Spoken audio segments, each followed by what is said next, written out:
Okay, so we have 64 p to the fourth power. We're going to break that down to the square root of 64 times the square root of p to the fourth. So we're going to take the square root of 64, which is what? 8. We're going to take this exponent and divide it by 2 and make that what? P to the second power. And that's your answer. So you just divide the monomial by 2? You divide the exponent by 2. That is correct. All right.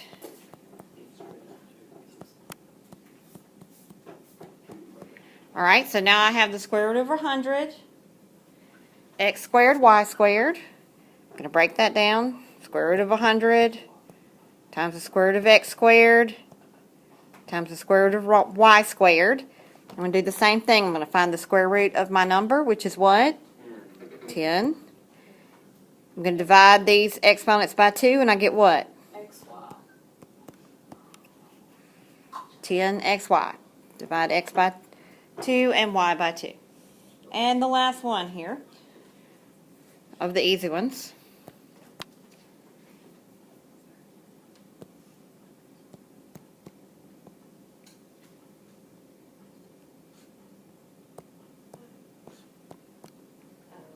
Okay, so I'm not even going to break that down.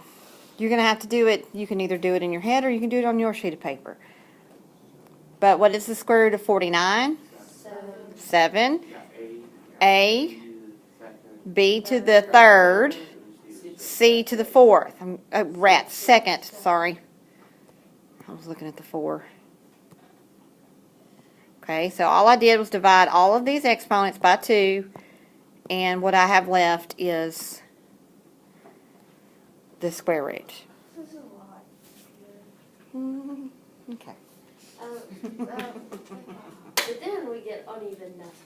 Okay, so those are fun. These are going to take it to a different level. So now we're going to do ones that we're going to not have perfectly even exponents, and we're going to have some things that get left behind under the radical. So we have the square root of y to the fifth. Okay. We're going to divide 5 by 2, and that looks like a plus, but you get, it's division. We're going to divide 5 by 2, and we get 2.5. Well, I can't have a y to the 2.5 power. It's not what I'm aiming for here. I have to break it down into even numbers. So I'm going to break it down into the square root of y to the fourth times the square root of y by itself. So that's 1. So that's 1, 2, 3, 4, 5 y's. Okay? So what is the square root of y to the fourth power? Y to the second. Okay? And then I just leave the square root of y under the radical. It's better than the numbers. Remember that. Why don't you just multiply by 2? So how would you do that? And then leave the 2, and then get 2, and then leave the... That doesn't even make sense. What are you saying? Okay. So the A's are going to come out even, the B's are not. Any guesses as to what's going to happen here? Left under the radical? There'll be one left under the radical. Very good. So that'll be A times B to the third, like B the square root of. Oh, okay. No, B to the third. I don't know. Help him out, everybody. A B, regular old B. You gotta get good. That's right. Square root of A times squared, pardon me, times the square root of B to the third. This is going to break down to be just A for the square root. This is going to be 3 divided by 2 is 1 with the remainder of 1. Okay, so does anyone see a pattern developing here? When we have to leave something under the radical, like It's an here. odd number. Thank you, Captain Obvious. Yes, it's an odd number. But what is left under the radical? How many of the one letter? It's always going to be the 1 power because you're always 1 away from an even number. Thank you. So, what you're leaving under the radical is always going to be just one plain variable. Everybody okay with that? Now, obviously, numbers are a different creature altogether, but for the variables, that's how it's going to work. So does that give you a little bit more confidence going forward as to what you leave behind under the radical? Good. Okay, let's skip down and do number 12. We have square root of 81, c to the 7th, d to the 4th. Okay, that's the worst radical sign in the history of radical signs. Let's try that again. Okay. It's still pretty bad. Oh, it's just getting more unfortunate by the moment. All right, whatever. Here we go. So, now I can write it out for you. The square root of 81 times the square root of c to the 7th times the square root of d to the 4th. But I figure that at this point in your math career, you can probably do some of this in your head. All right, so what is the square root of 81? 9. What's going to go on here with the c to the 7th? 6 times c. Okay, square root of c to the 6th times square root of c. Good. All right, and that's, what is the square root of c to the 6th? c to the 3rd. C to the 3rd power. All right, we'll tend to this in a moment. Let's tend to this next. And what is d, the square root of d to the 4th? d to the 2nd. And now we have to put in this little guy that was left behind. So we have square root of c, and that is your answer.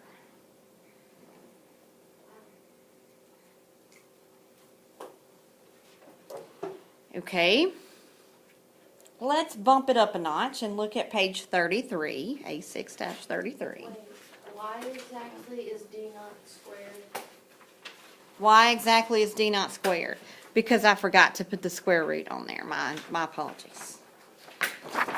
Not the square root, the exponent.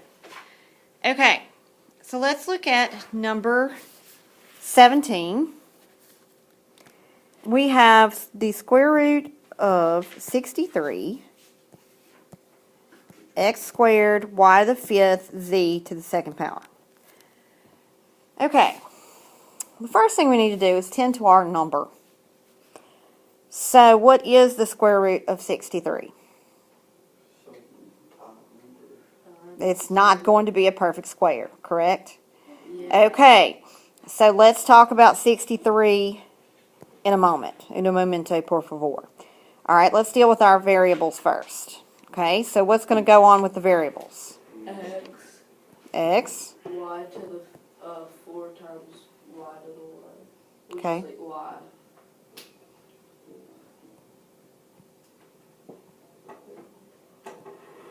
Okay. All right. And what's going to happen with the z? Just z. Okay. What's going to happen with the y's?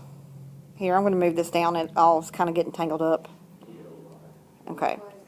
All right, so we have x. We know that. What is the y going to break down to? Y to the second power. Okay, and then we'll have this y left under the hood. And then we have z squared, which would be z. Okay. Now, variables are taken care of. Go us. All right, so let's break down 63. Think about your perfect squares and things that divide into 63. Go. Oh, we got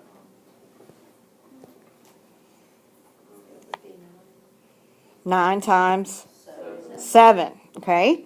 So what is the square root of 9? 3. Okay. So basically what we're going to do is we're going to take that 7. We're just going to stick it under here with this y. So we have 3x y squared z, square root of 7y. Very good. Combine, combine, combine. Well, that was fun. Isn't it though? All right. Let's do,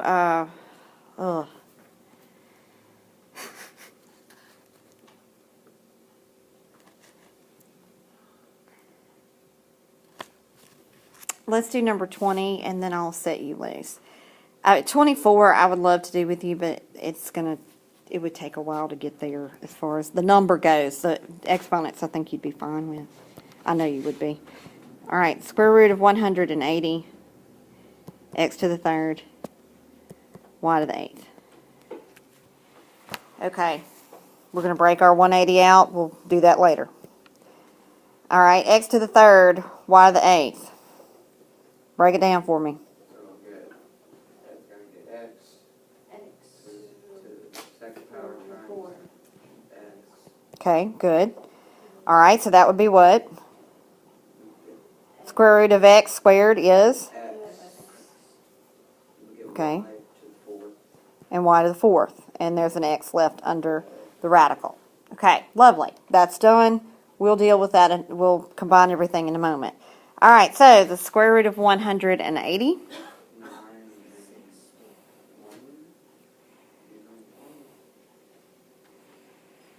1. Okay, so perfect squares that you're going to have to know, I would start at the top of that and I would start dividing it and see which one. 9 and 20. Well, 9 and 20.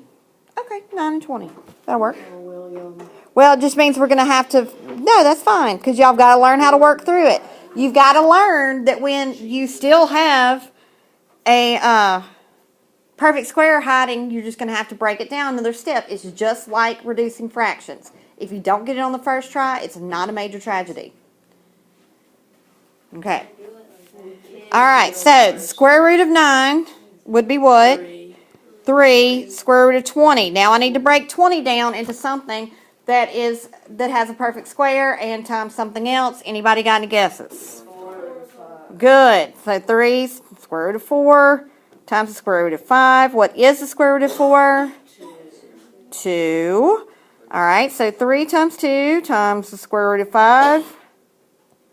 And that would give me what? 6 square root of 5.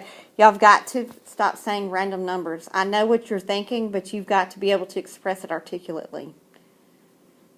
You've got to be able to say what you're meaning, not just spit something out. I guess you have to articulate, not. It is good grief. All right, it's a long day and it just started. It's not even 10 o'clock yet. All right, so now we have to combine everything. So we have to combine this and this.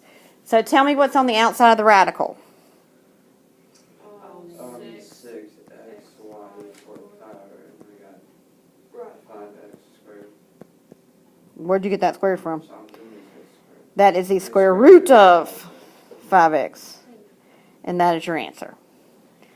And you work through that, and it's okay. Nothing wrong with that, just like reducing fractions. Work through it.